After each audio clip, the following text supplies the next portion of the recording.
is here with our friends Chuck and Dan, making beer, and we're two big beer lovers. We figured they'd be perfect people to ask, but they're also perfect because they're beer brewers. And they're going to show us a little bit about brewing beer, what goes into it, all the steps that you take, ingredients you use, maybe some differences between different types of beers. And this is Chuck. Hi, Chuck. Chocolate Chuck and Baker Dan. And Dan, he's Baker. Dan's already gotten a start on the beer brewing. He's yeah, what we've got is the water that we're going to use for the mash, which is the initial process. We're going to heat these grains up at 3 different temperatures for a certain amount of time. Yummy. Yummy. Smells like bread. And that's going to convert all the starch that's in the grains into sugars. So we've got our first initial temperature set here on the water, so I'm going to dump the grains right in. Dumping's fine, huh? This is brewing beer at home. You don't need an elaborate brewery. Home brewing. This is like a home improvement for you men. Your home is improved because you're making beer in it. Sure smells a lot better. It's a way to keep a nice scent on the home front. Brew a pot of beer.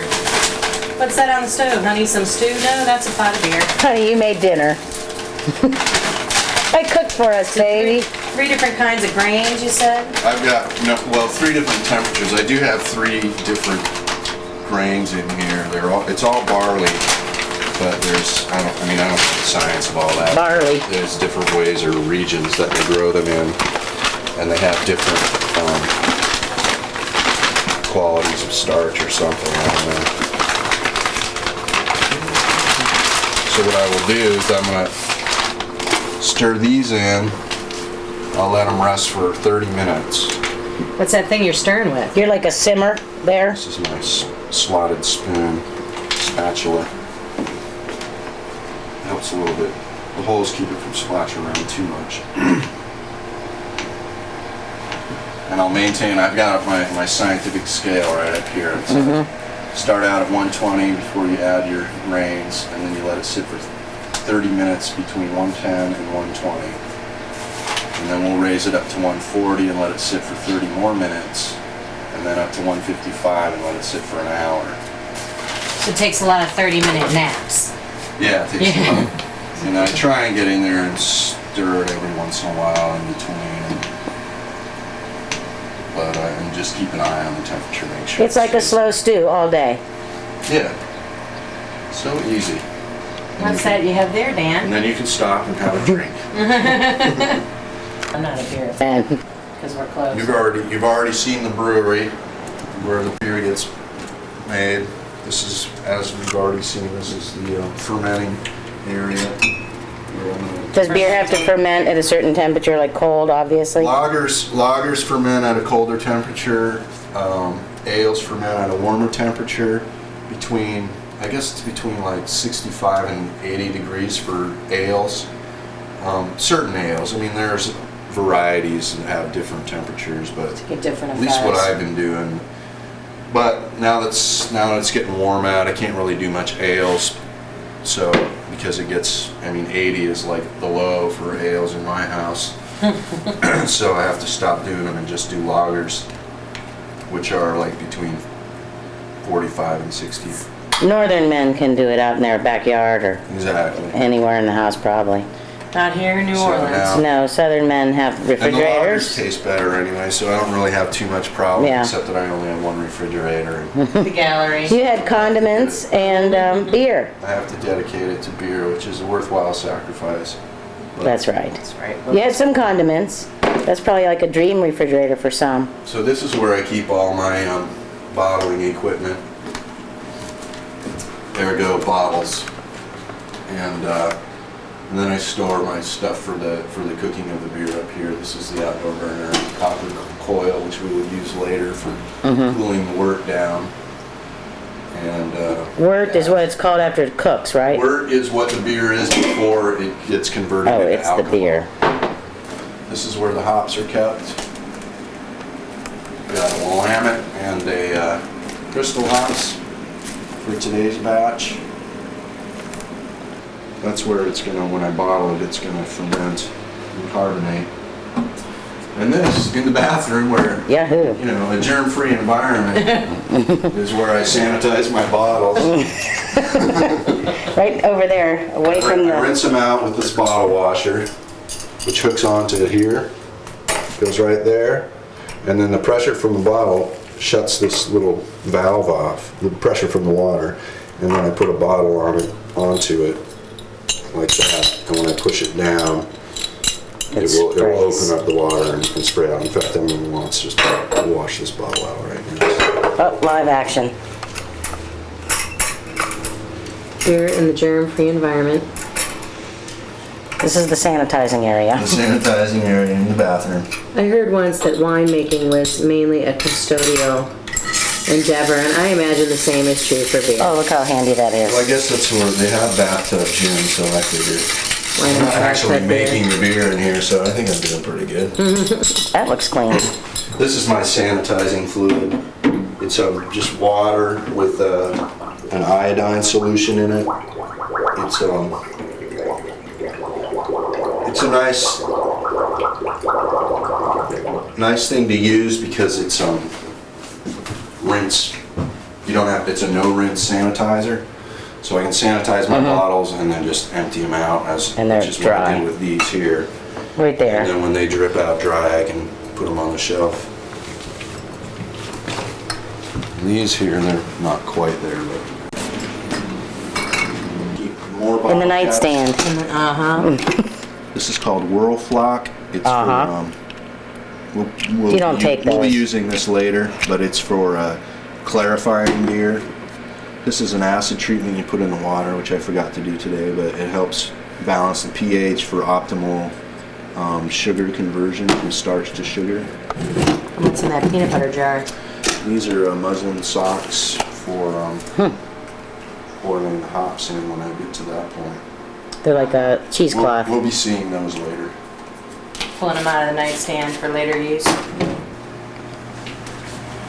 So now we're ready to bring our mash up to the next temperature. That was at half an hour. Yeah. So now I got to bring it up to 140 degrees. And then we'll give it another 30-minute rest. That first rest they call approaching rest. That's all stuff I don't understand. I don't know. I just follow the chart. It's the easiest method I've found. There's all variations of how you can do your mash. And if you've got all the right kind of equipment to measure the density and acidity and all of that, you can do, you can control it a lot better. But I don't have any of that stuff. Plus I'm a little too lazy to be that exact. Sure. If the beer weren't coming out good, then I'd be more careful about it. But so far, it's been coming out wonderful, and I don't need to get any more. So what percentage alcohol is your beer usually range in? It seems to range between 3 and 6%. At least by the math I'm doing, but it's almost always when I drink it, I seem my buzz seems to come on a lot faster than it does when I'm at the bar. So So maybe your math is bad. it might be a little higher than my math is indicating. So the back over here to the cooking area. This here is by the bottling area, Oh, yeah. right next to the sanitation station. Sanitation station.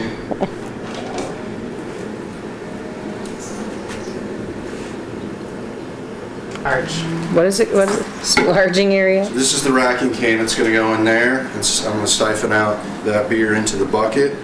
This little tip on the end here is going to keep the all that sediment from getting into the beer. I mean, a little bit's going to get in anyway, but this basically essentially raises up the drawing end of the tube to keep it from pulling all that sediment out. All right. Sentimental. That will help us keep the beer a little bit clearer ultimately when it gets to drinking time.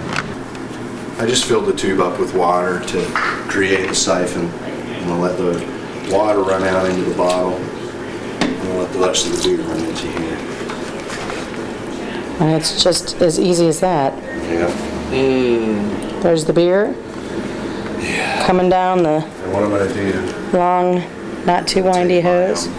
vial, test tube, and fill that up with some of the beer so I can measure the gravity of it.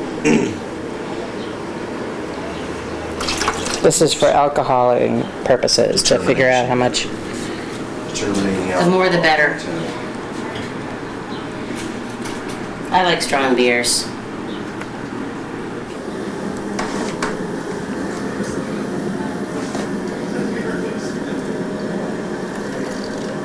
That thing has a little nipple on the end. Yeah, this has got a It's trigger cool. on it, so you press down on it and the fluid comes through, and then just lift up and it stops, and that way you can fill bottles. And with every bottle, you want to have just a little bit of space between the top of the bottle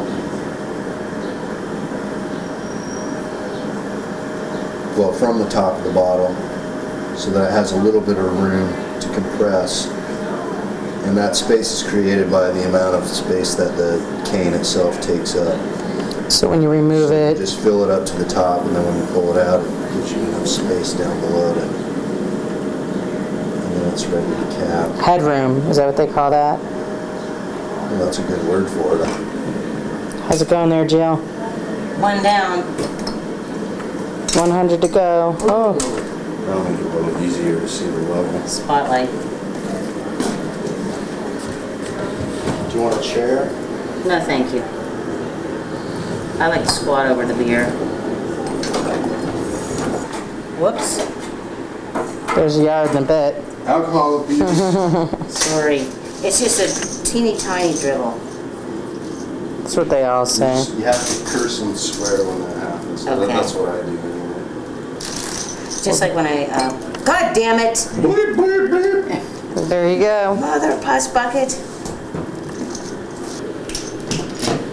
So what are you doing over there, Dan? You're Put the capping. caps on. Cap 'em, Dano. Got some crowns here, they're flattened out. And this thing just crimps them around the neck. So they go from being a crown to a cap. This is, that's what the real That one was perfect. I didn't get it, of course. Then you don't have to swear. It's okay. There'll be plenty.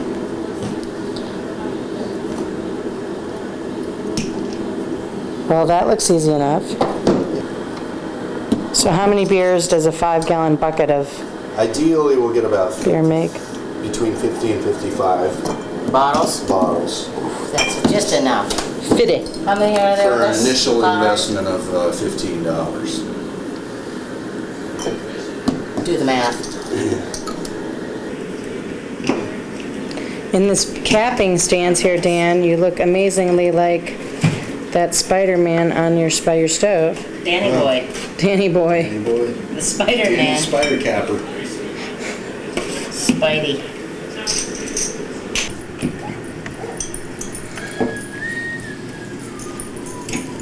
There it I is. think it tastes good. Whoops, I'm sorry, Bailey. Start to finish. Little sweetie.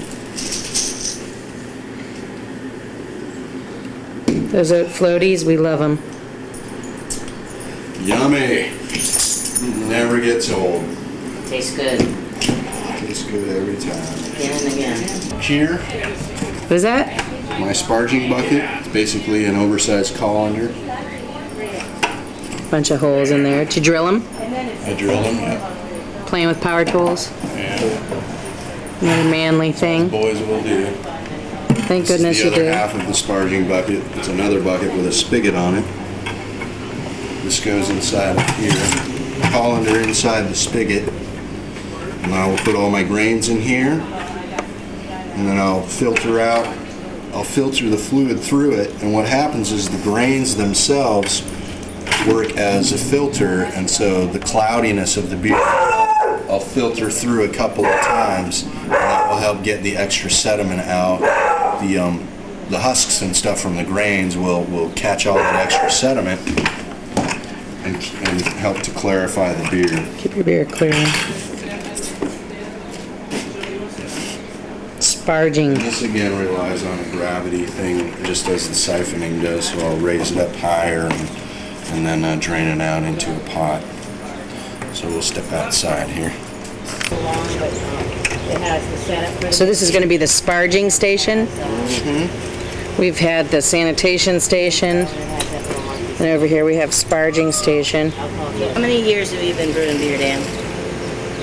Well, regularly I'd say as long as I've been here in New Orleans, which is about 6 years. What, 5.5, 6 years?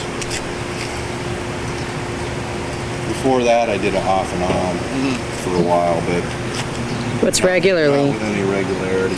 What's regularly? I'd say, well, now I do it about once a week. I do 5 gallons a week.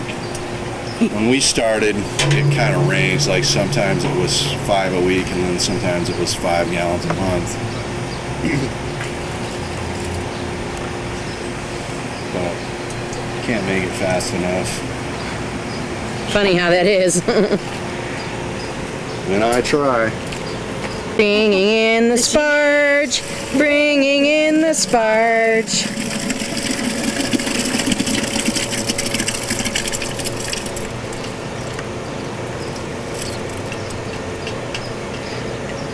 Good to the last sparge. I can smell it all the way over here. It really does smell good. It's very aromatic. It is. Either love it or hate it. There's nothing in between. It smells good. I love it. It does. Use that for the first. It smells like cookies or something. We've changed the starch that's in the grains initially. We've gone through the process. We're continuing the process of changing. Now this is going to be a sugar, water, sweet wort coming out of here that we're going to eventually boil. And this is the sparge process where we kind of wash it all out. Which is So sparge separates the wort from the beer. It separates the wort from the grains. the wort becomes The wort beer. is what becomes the We're beer. leaving the grains behind in these buckets. Is there a name for the grains or just sludge? It'll be sludge. Well, when we cook it on the stove, it's called the mash. Mash. But after you dredge it, is there a name? Pig slop. Garbage. Pig slop garbage. Breakfast of champions. Rat attractor.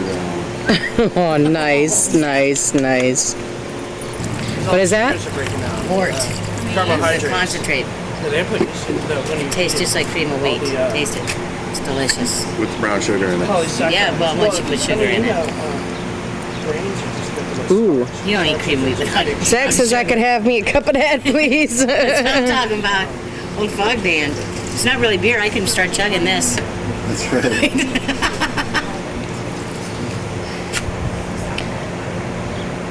Is there any alcohol? There's no alcohol in this yet. No, is there? it's just sugar. Just like tea. Cup of sparge in the morning will set you right for the day. Take 2 sparge. It's actually the wort, right? Sparge is the process. Take 2 worts. This is the hot It all water. depends on where they are. I don't know. I'll pour this slowly over the top, and that lid will help keep it, kind of prevent it from mixing in too much with the more concentrated wort. About how much water do And you the end up idea adding? is that we're gonna use the water to push all that syrup through and rinse all the extra syrup out of the grains, So it stays in the beer.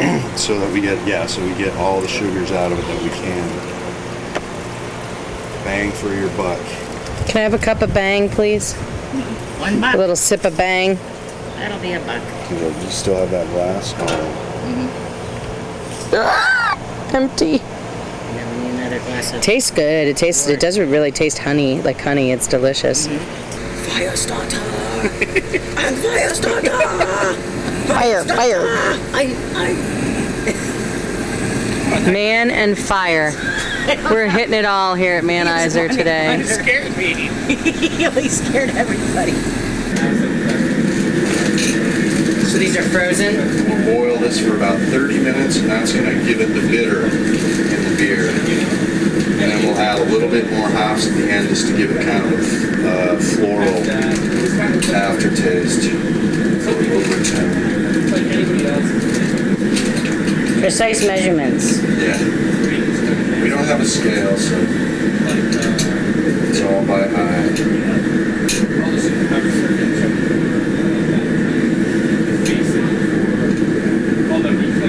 is even more like making tea. You're going to steep the hops in the wort tea. In the wort, which is now Berlin. It really does smell so good. The wort, and is this the, you're talking about the hops, I'm talking about. Oh, that does smell good. Yeah, when it gets in there and it comes out in the steam. It smells really fresh, like green. Green, yeah, it smells green. Enjoy. It smells good, like pine almost. So we'll just throw that in oil.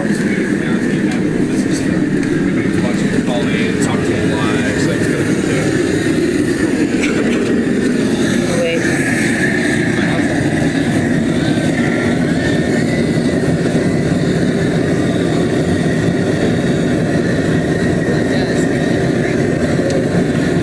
What is extracted from the hops? Do you guys know? What I want to do now is add the oil. Essential oils and flavors make the beer, give it a specific flavor once it's done. And, by heating and boiling it, we're pulling the oils out of the hops into the brew. All beer has hops, right? So here as we go along, we've gained a few men standing around the beer. Throw some flavoring hops They in. smelled it. It's just going to give it That's a a nice good little, hops. almost floral overtone.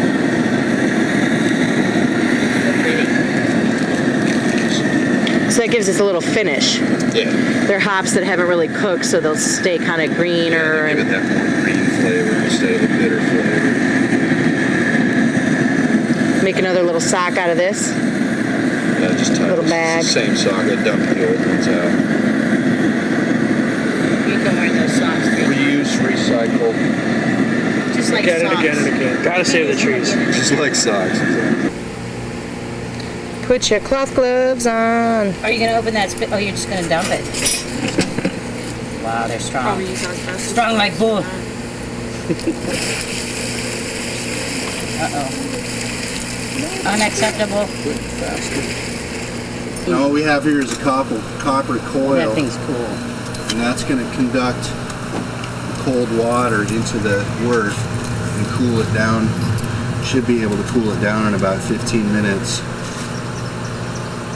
The water in this town is still fairly cold.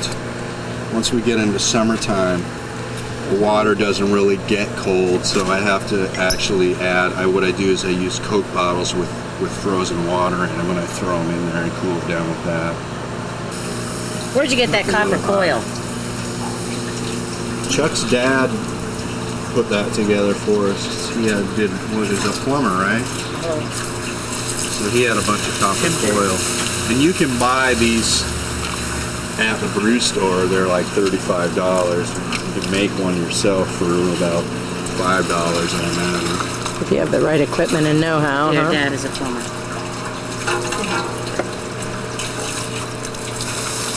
So the water My coming dad was out an of there is still accountant. hot, so I'm just using it to, He could make your money disappear and stuff like that, probably, My but dad's a trucker. He I don't could think drive the he beer could to you. Because if you have it, it came on a truck.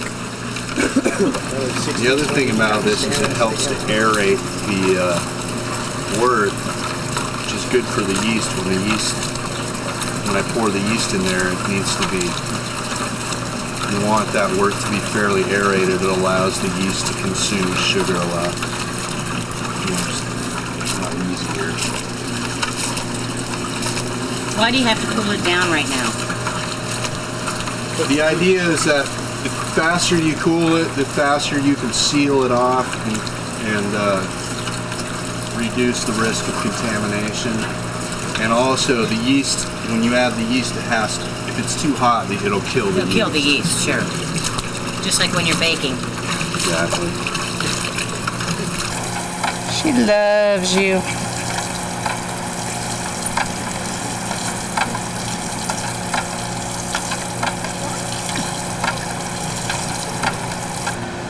I like to squat on the in and out. This one's a little cloudier than it usually is.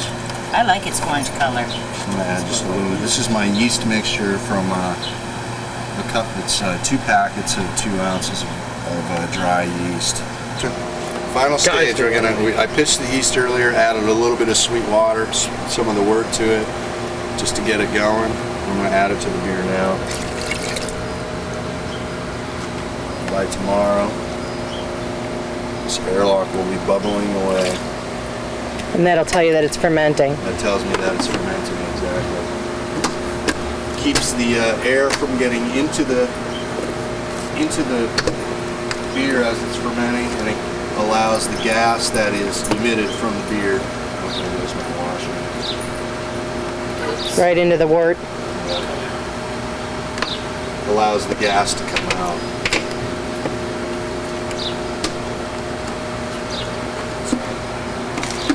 Just happening once before. Oh, nice. Uh-huh. Woohoo! Sanitation. Alcohol kills all that. What's your favorite?